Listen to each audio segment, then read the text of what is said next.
नमस्कार। इस वक्त हम लोग उत्तर प्रदेश के मुख्यमंत्री योगी आदित्यनाथ जी की कर्मस्थली गोरखपुर में हैं। हमारे साथ हैं योगी जी के पुराने और करीबी मित्र वीरेंद्र कुमार पाठक जी। पाठक जी योगी जी के पुराने साथी रहे हैं। उन दिनों के साथी जब वो सांसद हुआ करते थे, उन दिनों पाठक जी के पास प्रवक्ता की जिम्मेदारी थी। पाठक जी, आपका डेली इनसाइडर पर बहुत बहुत स्वागत है। जी जी, बहुत धन्यवाद। सर, आप योगी आदित्यनाथ जी को कब से जानते हैं? मैं तो मंदिर से करीब 91 से जुड़ा और 91 के बाद ही योगी जी गोरखनाथ मंदिर में आए और जब उनका संस्कार हुआ, उत्तराधिकारी घोषित हुए। उत्तराधिकारी के रूप में हम लोगों ने उनके साथ सामाजिक काम किया। हमारे ख्याल से 98 से पहले जो एक चुनाव हुआ था लोकसभा का, उस लोकसभा चुनाव का नेतृत्व योगी आदित्यनाथ ने ही किया था। और अच्छा, महाराज जी के अंदर नेतृत्व का गुण शुरू से ही रहा। उसके बाद 98 का चुनाव हुआ, चुनौतीपूर्ण चुनाव थे, तमाम चुनौतियां आई। 98 का चुनाव महाराज जी लड़े और निरंतर अग्रसर रहे। दिन प्रतिदिन उनकी राजनीति का उदय होता गया। आपकी पहली मुलाकात कब हुई थी योगी जी से, कुछ याद है? हाँ, जब वो उत्तराधिकारी घोषित हो गए, जब उनका संस्कार हुआ, उसके बाद मेरी मुलाकात हुई। क्योंकि उसके पहले वो स्वतः खुल करके मंदिर के उत्तराधिकारी के रूप में नहीं रहते थे। बड़ी उनकी जान पहचान, बड़ी गोपनीय जीवन था। एक साधु का जो भी परंपरा, सभ्यता, संस्कृति, उस हिसाब से उनका ये हुआ। लेकिन जब उत्तराधिकारी घोषित हो गए तो हम लोगों का परिचय हो गया। बड़े महाराज जी ने ही परिचय कराया। 98 में योगी जी सांसद बने, आप उनके प्रवक्ता बने। प्रवक्ता मतलब एक बेहद करीबी आदमी जिस पे कोई जनप्रतिनिधि इस बात के लिए भरोसा कर लेता है कि वो उसकी बात कहेगा मीडिया और लोगों से। तो योगी जी से पहली जान पहचान से लेके जो करीबी बनने तक का सफ़र है, उसे हमारे साथ साझा करेंगे आप? देखिए, 98 चुनाव से पहले आपको बड़ा आश्चर्य होगा कि दलितों का सहभोज का कार्यक्रम उन्होंने पिपराइच विधानसभा से ही शुरू किया था। और हम लोगों ने, यहाँ के कार्यकर्ताओं ने, एक अज्ञा गांव है, वहाँ पे हम लोगों ने सहभोज आयोजित कराया था। पिपराइच में कार्यकर्ताओं की बहुत बड़ी टीम थी और ऐसे लोग जो हमसे भी सीनियर 89, 85, 86 से, जैसे यहाँ के चेयरमैन अमरनाथ जायसवाल थे, यहाँ संघर्षमणि उपाध्याय, तो ये एक टीम बनी। तो जहाँ भी योगी जी आंदोलन करते थे तो हम लोग यहाँ से जाते थे। पचरुखिया कांड एक बड़ा चर्चित कांड रहा, तो उसमें पिपराइच के सैकड़ों कार्यकर्ता गए थे। तो एक मंदिर से एक दूसरे तरह का लगाव, कहीं राजनीतिक महत्वाकांक्षा नहीं थी, किसी को कुछ पाने की लालसा आज भी नहीं है। तो योगी जी देखे कि जो हमारे पुराने कार्यकर्ता हैं, हम लोग थोड़ी सा बातचीत करने में उनकी नज़र में लगा होगा कि हमारी बात को रख सकते हैं, तो दिल्ली से हमारी तैनाती उन्होंने लिखित रूप में किया था। तो अक्सर तो प्रेस मीडिया को वही देखते थे, लेकिन जब वो दिल्ली रहते थे या कभी ये आदेश मिल जाता था कि आप इस बात पर अपना पक्ष रखें, तो उस बात पे हम लोग अपना पक्ष रखते थे। एक घटना हुई 2007 में, वो मेरा बड़ा अद्भुत संस्मरण रहा। यहाँ के प्रमुख आनंद शाही रहे, जगमोहन यादव यहाँ पे डीआईजी आए थे, आईजी आए थे, और बड़ा प्रतिशोधात्मक रवैया उनका हिंदू वाहिनी और भाजपा कार्यकर्ताओं के प्रति। शायद मुलायम सिंह ने उनको दमन के लिए ही भेजा था। उस समय प्रेस क्लब में पत्रकार बैठे रहते थे, लेकिन नेता नहीं मिलता था कोई उनसे बात करने के लिए। तो महाराज जी का आदेश हुआ कि आनंद शाही के पक्ष में आप प्रेस कॉन्फ्रेंस करो। और वो परिस्थिति सोच लीजिए कि सीओ कैंट की वहाँ गाड़ी लगी रहती थी, 2-3 थाने प्रेस क्लब में लगे रहते थे, बड़ी कड़ी नज़र थी कि शासन के खिलाफ कोई बोल ना पावे। लेकिन मैंने बोला, और मैं बोला और बड़ा गोपनीय तरीके से पत्रकार बंधुओं ने बड़ा सहयोग किया। क्योंकि सरकार की इतनी दमनकारी नीति थी कि शायद पत्रकार बंधुओं को भी ये आभास हो गया कि ये दमन हो रहा है। वो इंटरव्यू, वो मेरे लिए एक ऐतिहासिक इंटरव्यू रहा। उस समय आईजी ने कहा कि ये कौन है, कैसे है। तो लो प्रोफाइल जीवन हम लोग जीते थे। हम लोगों में कभी, चूंकि ये सौभाग्य रहा किसी भ्रष्टाचारी नेता के साथ रहे नहीं कि हम भ्रष्ट तरीके से धन अर्जित करें। वो एक संस्मरण अच्छा रहा, जहाँ भी उनका आदेश होता था प्रेस से मैं बात करता था। बाकी तो वो देखते थे, इतने बड़े नेता रहे। दूसरी चीज, योगी जी के व्यक्तित्व में मैंने एक चीज देखा भाई साहब, अक्सर लोग ये कहा करते हैं कि धर्म को राजनीति में नहीं होना चाहिए, लेकिन योगी जी की ये शुरू से ही मान्यता थी कि धर्म आधारित राजनीति ही विश्व का कल्याण कर सकता है। जब व्यक्ति का धर्म ही नहीं होगा, वो चाहे किसी धर्म का व्यक्ति हो, हमारे ख्याल से दुनिया का कोई ऐसा धर्म नहीं है जो ये सिखाया हो कि आप आदमी से घृणा करें, इंसान से इंसान को लड़ावें। उसके बीच में मुल्ला मौलवी आकर के अपना स्वार्थ सिद्ध करने के लिए भला ही उसको दूसरे दिशा में मोड़ दिए हों। लेकिन योगी जी का कहना था कि ये धार्मिक आचरण ही एक अच्छे राजनेता का आचरण हो सकता है, और उसका लाभ आज मिल रहा है। जब देश सोता है तो हमारा साधु मुख्यमंत्री जगता है। 11-12 बजे तक जगना, फिर 4 बजे उठ जाना, 4 बजे से दैनिक क्रिया करने के बाद, और हमारे ख्याल से वो 6 बजे से प्रदेश की सेवा में या राष्ट्र की सेवा में लग जाते हैं। वो बात हमें याद है कि एक धार्मिक व्यक्ति ही स्वस्थ, स्वच्छ और कल्याणमयी राजनीति कर सकता है। योगी जी के प्रारंभिक जीवन के बारे में बहुत कम जानते हैं लोग। प्रवक्ता या जो बाकी लोग टीम में होते हैं किसी भी जनप्रतिनिधि की, तो उनसे वो अक्सर घर, गांव, बचपन, यार दोस्तों की बातें साझा किया करता है।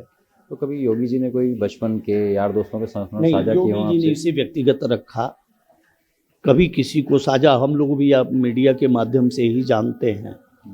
और शायद किसी में ये कहने की या किसी साधु से ये पूछा जाए कि आपका व्यक्तिगत जीवन कैसा रहा, तो शायद मीडिया का पक्ष हो सकता है, हम लोगों का पक्ष नहीं रहा। हाँ, कभी बातचीत के दौरान राजनीतिक परिचर्चाएं हो जाती थी कभी कभी।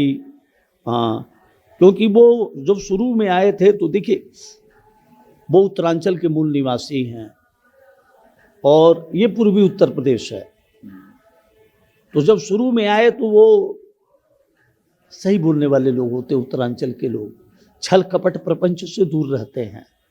तो उनको पूर्वांचल की राजनीति समझने में हमारे ख्याल से बहुत समय लगा, क्योंकि जो जाके जैसे कह देता था कि मेरा ये काम है, वो उसकी पैरवी कर पता चले कि वो काम ही गलत करा लिया। तो धीरे धीरे परिपक्वता उनके अंदर आई, और पूर्वांचल में जितना उन्होंने परिवर्तन किया, हिंदू वाहिनी बना करके और सहभोज करके, और एक पक्ष उनका बड़ा मजबूत रहा, वो परिश्रमी बहुत हैं और कभी उनकी महत्वाकांक्षा नहीं रही। उनके गुरु ने आदेश किया कि आप चुनाव लड़ें, वो चुनाव लड़ गए। अगर शायद गुरु उनके कह देते कि आपको जिंदगी में राजनीति नहीं करनी है, तो राजनीति नहीं कर सकते। दुख होता है, कभी कभी लोग ऐसा आरोप लगाते हैं। आप ये बताइए, एक व्यक्ति अपना संपूर्ण जीवन ब्रह्मचर्य जीवन व्यतीत करते हुए और समाज के क्षेत्र में लगावे और आज प्रदेश के लिए कल्याणकारी योजना चलावें, एक शक्त प्रशासक भी हैं, एक उदार साधु भी हैं, उनके मन में मैल नहीं है भाई साहब। वो जो कह दिए, क्योंकि हम बड़े बाबा से भी जुड़े रहे, योगी जी अगर किसी को कुछ डांट दिए तो उनके मन में कभी मैल नहीं रहा। वो दूसरे दिन या 1-2 घंटा बाद फिर वो हालचाल पूछ सकते थे। ये उनके व्यक्तित्व का बहुत बड़ा, इसीलिए जो लोग उनका बहुत विरोध किए उनके भी उनके सानिध्य आने में कोई परेशानी नहीं हुई। वो विराट व्यक्तित्व के धनी हैं। उनकी राजनीतिक सोच एक दिन देखिएगा भारी परिवर्तन लाएगा, क्योंकि योगी आदित्यनाथ देश नहीं बल्कि संसार में ही राजनीति को एक दिन अपना संदेश देंगे। विश्व स्तर की जो राजनीति है, और आज आप राज्य सरकारें बहुत हैं, लेकिन कहीं आप ये नहीं देखोगे कि ऑस्ट्रेलिया के अखबार में, अंतर्राष्ट्रीय अखबारों में कोई राज्य का मुख्यमंत्री जगह पावे। तो ये उनकी स्वस्थ प्रणाली, स्वच्छ प्रशासन, साहसिक कदम, ये सारी चीजें उनके व्यक्तित्व की बड़ी अच्छी पहलू है। हिंदुत्व के फायर ब्रांड नेता हैं योगी आदित्यनाथ जी, और ये प्रचारित किया जाता है कि वो मुस्लिमों के विरोधी हैं। आपको क्या लगता है? देखिए, सुप्रीम कोर्ट ने एक फैसला दिया था, हिंदुत्व एक जीवन पद्धति है। तो योगी आदित्यनाथ उस संविधान के द्वारा स्थापित हिंदुत्व के विषय पर चलते हैं। लेकिन अगर किसी जाति समुदाय में कोई कुरीति है, जैसे हिंदुओं में छूत की कुरीति थी, तो उसके खिलाफ गोरक्ष पीठ ने ही आंदोलन चलाया और किसी ने नहीं चलाया। तो उस समय तो हमारे ख्याल से सबसे ज्यादा शिकार गोरक्ष पीठ जो सामंतवादी प्रकृति के लोग थे, जो उस समय के सनातन तो मैं नहीं कहूंगा, लेकिन जो रूढ़वादी लोग थे उसको भी बुरा मानते थे, वही काम मुल्ला मौलवी जो अल्पसंख्यकों को ठगते हैं, उनको लड़ाते हैं, उनकी शिक्षा में बाधक हैं, उनको पढ़ने नहीं देंगे, 3 तलाक पर जो ये हुआ, ये कितनी बड़ी कुरीति थी। एक तरफ संयुक्त राष्ट्र संघ कहता है कि लिंग के आधार पर भेद न हो, स्त्री और पुरुष दोनों बराबर हैं, और एक तरफ आप स्त्री को जो एक पात्र बना लिए हैं कि इसको फोन से कह देने के बाद, तो शायद ये मोदी जी का और योगी जी का एक जो आध्यात्मिक जीवन का पक्ष रहा, वो एक विजन रहा जिसको धीरे धीरे पूरा कर रहे हैं, और बहुत परिवर्तन आएगा।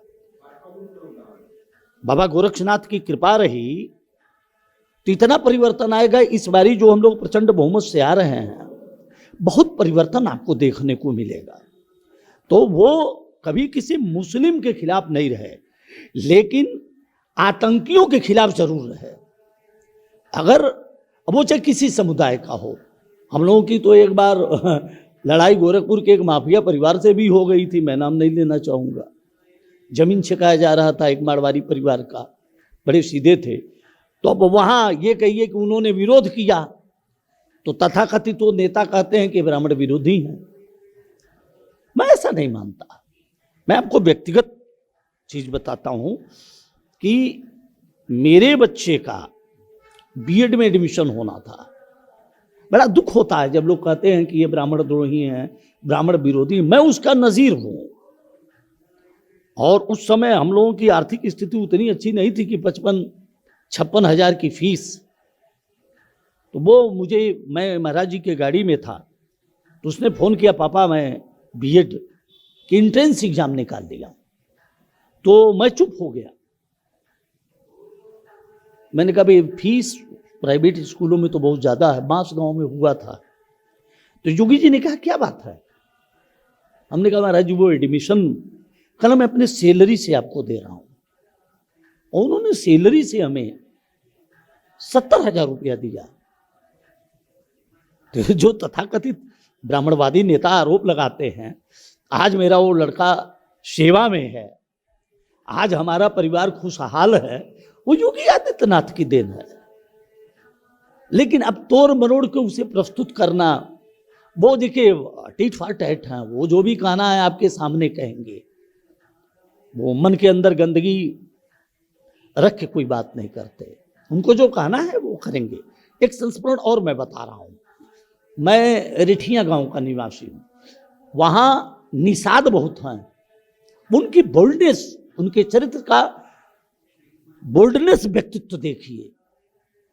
तो निश्चित तो जमुना निषाद जी चुनाव लड़ते थे तो हम लोग उस गांव में सफल नहीं हो पाते थे।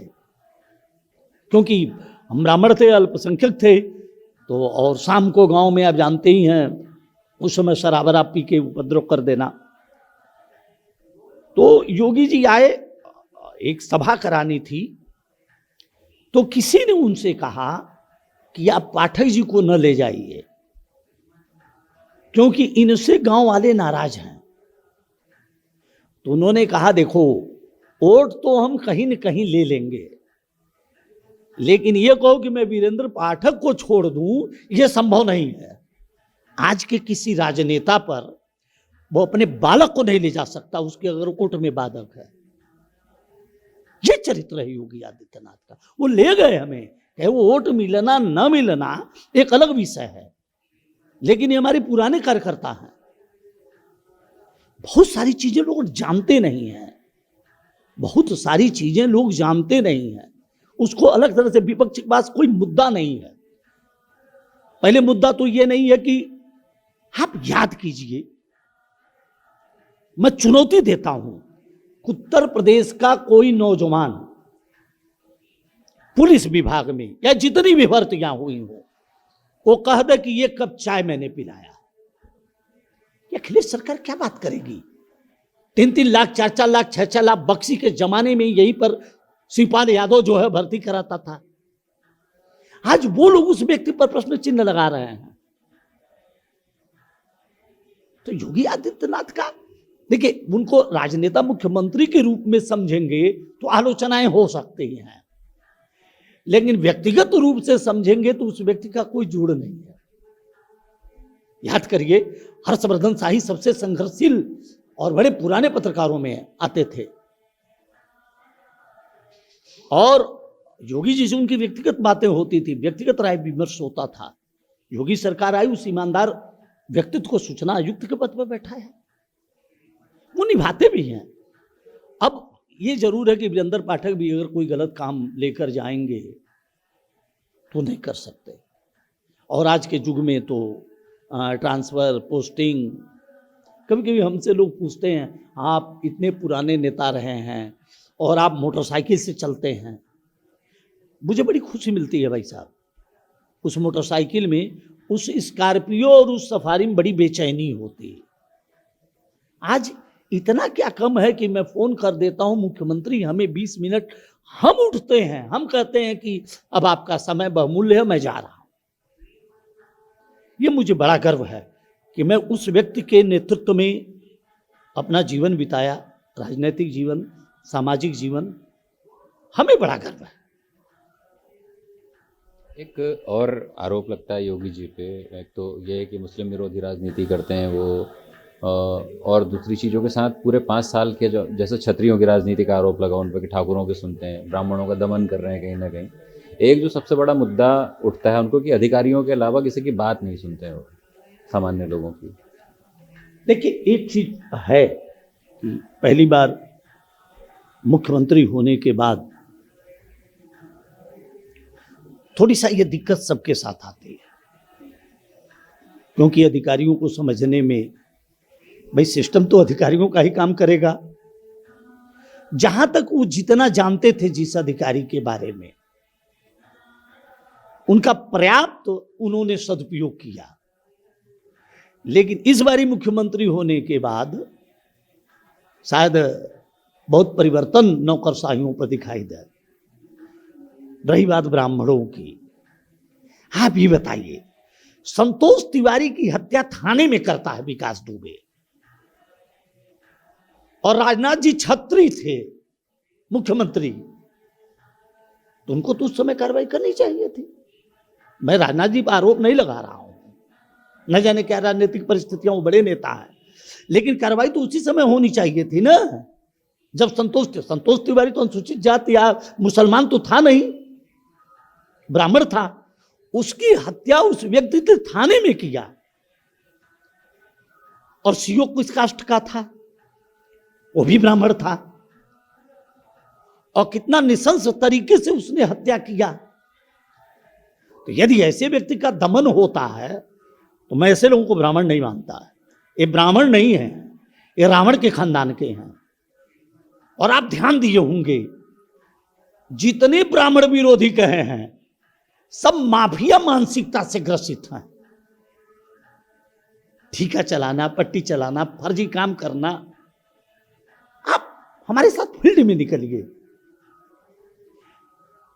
अगर 22,000 यहां संख्या है ब्राह्मणों की और 1,000 भी विरोधी आप निकाल दीजिए योगी आदित्यनाथ का, वो अनौपचारिक रूप से कह सकता है, लेकिन हम लोग क्षेत्र में जा रहे हैं, सारे लोग ये चुनाव योगी आदित्यनाथ के नाम पर हो रहा है। ये चुनाव योगी आदित्यनाथ के कार्य प्रणाली पर हो रही है। तो अब लोग कह रहे हैं कि वो ऐसा कीजिए, तो अगर कार्य प्रणाली सही नहीं होती तो आज हमारे भारत के प्रधानमंत्री भी बोलते हैं बुलडोजर के बारे में। आप सोचिए, मुख्तार अंसारी, समाजवादी कहते हैं जब तक कोई सजा ना पा जाए तब तक अपराधी नहीं, तब तक ये नहीं, जो भी हो संविधान।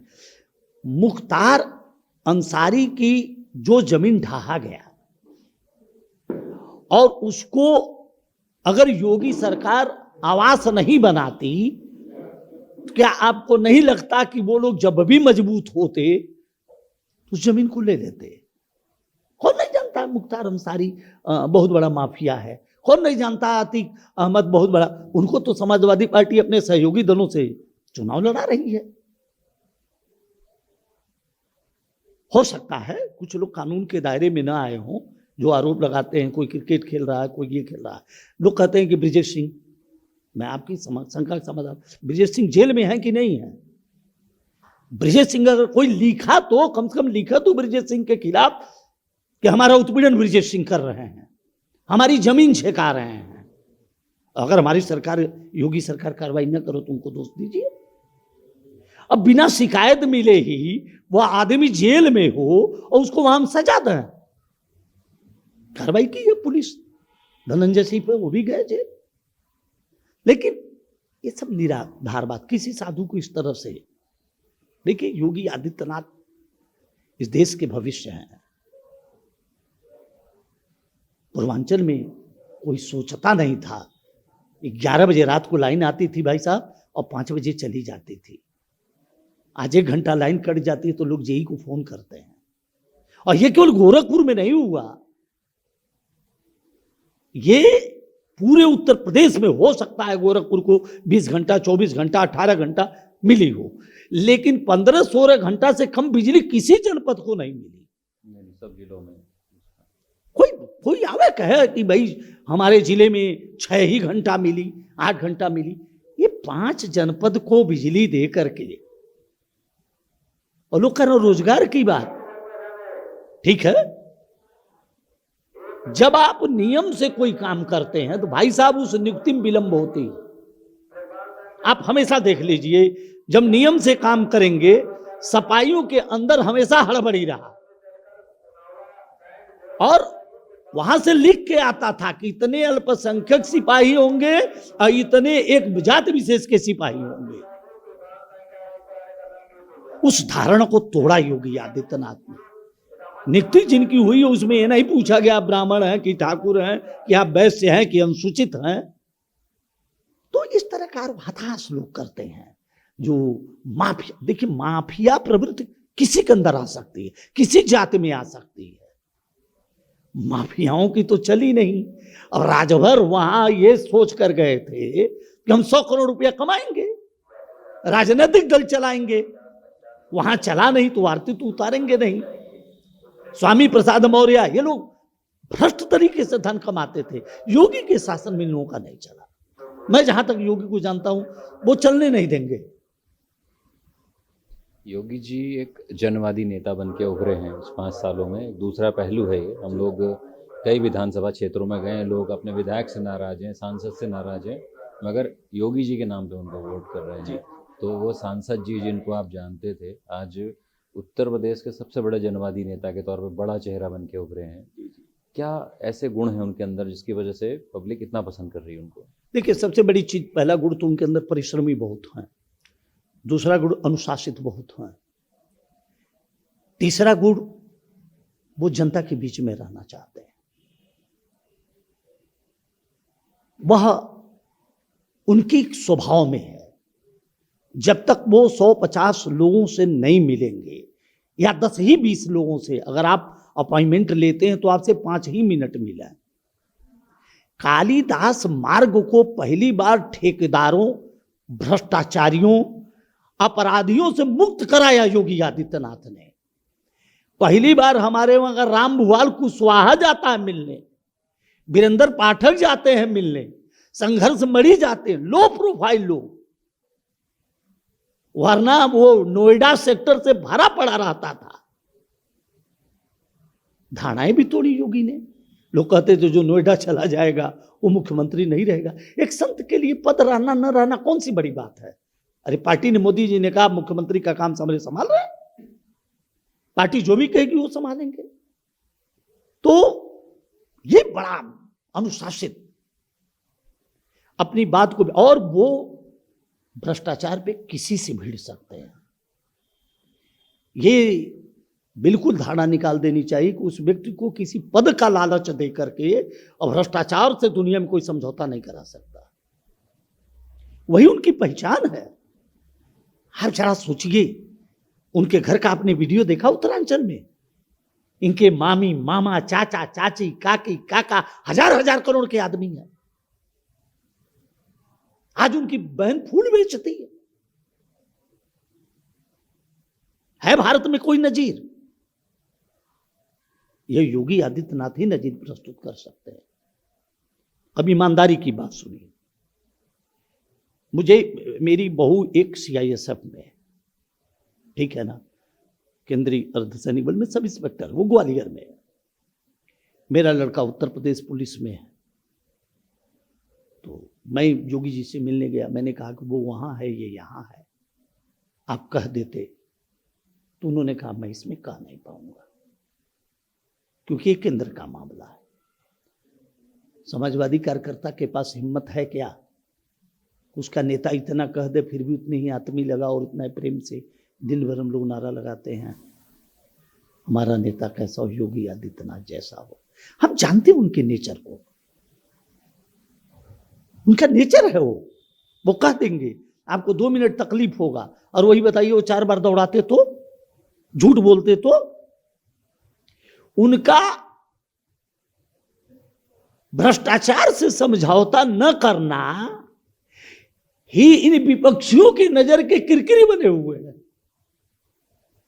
एक आखिरी सवाल पाठक जी, जिस जनता से हमने बात की जो योगी जी को सर्वमान्य नेता मान रही है अपना, वो भी कहीं ना कहीं अधिकारियों से त्रस्त थी। उनका कहना था कि योगी जी देश के सबसे अच्छे नेता हैं, अगर वो अधिकारियों की बात ना सुने। ये सब समीक्षा की जाएगी भाई साहब, बिल्कुल समीक्षा की जाएगी।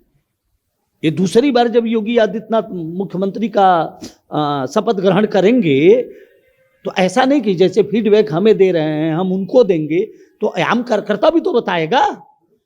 ये जो अधिकारियों ने थोड़ा बहुत दाएं बाएं किया है, सबका ऑपरेशन हो जाएगा, निश्चिंत रहिए, ऑपरेशन तय है। लेकिन ये जरूर है कि ईमानदार अधिकारियों को बड़ी इज्जत दिए महाराज जी, और ईमानदार अधिकारी ईमानदार होकर काम किए जाए। अब ये बताइए, पुलिस अगर बेखौफ नहीं रहेगी, पुलिस के हनक से चलती है जिला, एक एक घर पर पुलिस नहीं बैठाई जा सकती, और शासन के हनक से प्रदेश चलता है। ये तो मानकर चलिए कि शासन का हनक रहा है। और पुलिस कहीं मुझे कहना चाहिए नहीं कहना चाहिए, मुझे एक बार याद है, एक समाजवादी पार्टी का नेता मिले, जिला पंचायत सदस्य थे। तो मैंने कहा आप कैसे जीते, कहीं समूह में हम लोग। तो उसने कहा हम तो थाने की गाड़ी में शराब बंटवा रहे थे। जिस प्रदेश की हालत अखिलेश यादव के समय में उनका जिला पंचायत का प्रत्याशी पुलिस की गाड़ी में शराब बंटवा रहा हो, और वहां की पुलिस आज, किसी की हिम्मत है, किसी की औकात है? एक बार अगर लूट हो जाए तो कम से कम सीओ स्तर का अधिकारी तो आ ही जाएगा आपके पास। FIR नहीं लिखा जाता था, बड़ी शांति बड़ा विराट व्यक्तित्व के धनी है योगी आदित्यनाथ। वो एक दिन आप देखिएगा,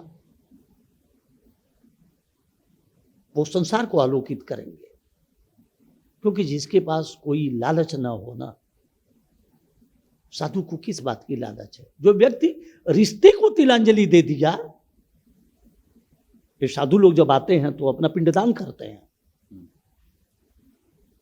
दूसरा व्यक्ति रहता कोरोना काल में, आज ये लोग इस तरह से बोल रहे हैं, कोरोना काल में वो कोरोना से पीड़ित थे, तब भी जो 9 लोगों की मीटिंग थी वो मीटिंग करते थे। देखिएगा विपक्ष क्या है ना, ठीक है कुछ मुद्दे हो सकते हैं, उसमें सरकार कायदे से ध्यान देगी, क्योंकि एक ही बार में सारे समस्याओं का भाई सब समाधान नहीं हो जाता, और व्यक्ति धीरे धीरे सीखता है। जैसे योगी जी जब फील्ड में आएंगे तो आप जैसे हमारे जैसे लोग कहेंगे कि ये थोड़ी सा सही था या ये थोड़ी सा गलत था, वो परिवर्तन के साथ आएंगे। लेकिन भ्रष्टाचार के मुद्दे पर उनका बुलडोजर एक नहीं, सैकड़ों बुलडोजर चलेंगे, निश्चित तौर पर, जहां तक मैं उनको जानता हूं। पाठक जी हमारे साथ थे, योगी आदित्यनाथ जी के पुराने परिचितों में से एक, गोरखपुर की ज़मीन पे। गोरखपुर की ज़मीन पर हमारा ये सफ़र अभी जारी रहेगा। फिलहाल इस बात वार्तालाप को यहीं पर विराम देते हैं। कैमरामैन बाबूलाल जी के साथ मैं प्रदीप तिवारी।